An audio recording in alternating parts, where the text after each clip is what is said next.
வணக்கம் உறவுகளே. நான் திருவாசகத்தை பற்றியும் அதை ஆங்கிலத்தில் மொழிபெயர்த்தவரை பற்றி சொல்ல போகிறேன்.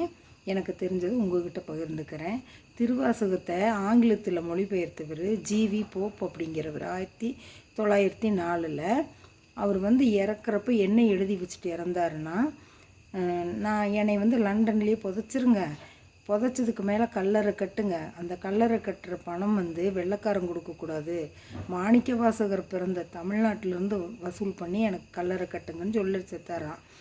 அப்போது எல்லா ஸ்கூலுக்கும் தமிழ்நாட்டில் எல்லா ஸ்கூலுக்கும் சொல்லி ஆளுக்கு 4 கொடுங்கன்னு சொல்லி எல்லா பசங்களும் ஆளுக்கு 4 கொடுத்தாங்களாம். அப்போ 4 நாவுக்கு 50 இட்லி வாங்கலாமா, அந்த மாதிரி ஒரு தருணம். அப்போ ஆளுக்கு 4 கொடுக்குறப்போ ஒரே ஒரு மாணவன் மட்டும் 5 ரூபா கொடுத்தாராம். அது எதுக்கு ஹெச்எம் கேட்டாராம், எனக்கு மாதம் பூரா சம்பளமே 5 ரூபா தான், நீ என்ன 5 ரூபா கொடுக்குறேன்னு சொல்லி கேட்டாராம். எங்கள் வீட்டுக்கு வர்றவங்கெல்லாம் எங்கள் வீட்டுக்கு வந்துட்டு போகும்போது எனக்கு 1 நாள் 2 கொடுத்துட்டு போவாங்க. அதில் 5 ரூபா சேர்ந்துருந்தது, 5 ரூபா மட்டும்தான் சேர்ந்துருந்தது, இல்லைன்னா நான் நிறையா கொடுத்துருப்பேன். என்னன்னா எனக்கு திருவாசகத்தை சொல்லி சொல்லி எங்கள் அப்பா எனக்கு வளர்த்துனாரு. அப்புறம் அதில் ஆங்கிலத்தில் மொழிபெயர்த்தது ஜிவி போப்புன்னு சொல்லி வளர்த்துனாரு.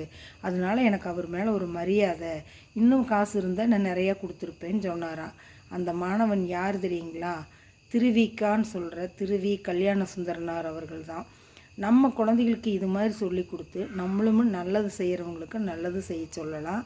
பிடிச்சிருக்கும்னு நினைக்கிறேன். பிடிச்சிருந்தால் லைக் பண்ணுங்கள், ஷேர் பண்ணுங்கள், சப்ஸ்கிரைப் பண்ணுங்கள், பெல் பட்டன் அமுத்துங்க. இந்த நாள் இனிய நாளாக எல்லோருக்கும் அமைய என்னோடய வாழ்த்துக்கள். தேங்க்யூ.